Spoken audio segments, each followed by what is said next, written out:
فوائد سماعت فرمائیے۔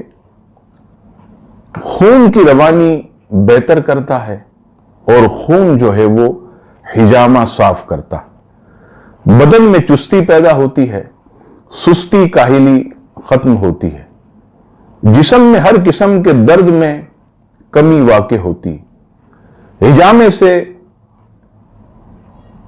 پیٹ خراب زخم اور خون کی شدت کم ہو جاتی ہے۔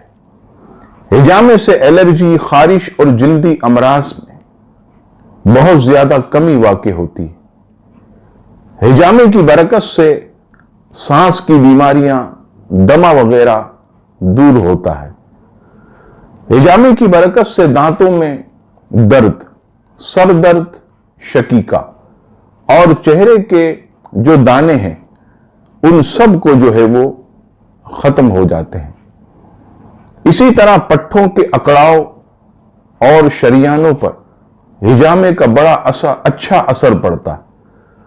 ارق النساء، کمر کے موڑوں میں درد اور چلنے میں پاؤں میں جو تکلیف ہوتی ہے وہ بھی ہجامے کی برکت سے اس کے درد میں کمی واقع ہوتی ہے۔ اب یہاں پر آخر میں ہجامے کی کچھ احتیاطی سماعت فرمائیں۔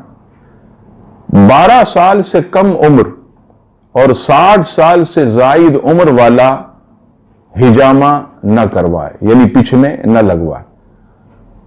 قے ہو جانے اور غسل کے فوراً بعد بھی ہجامہ نہ کروایا جائے۔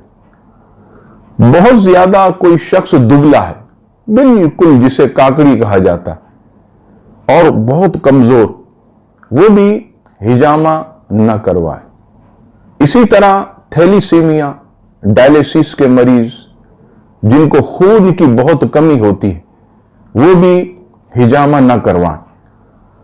ہجامے کے لیے یاد رکھیے گا کہ ہر مرتبہ کپ، بلیٹ اور دستانے یہ نئے ہونے چاہیے تاکہ بیماریاں اور جراثیم کسی دوسرے کو نہ لگیں۔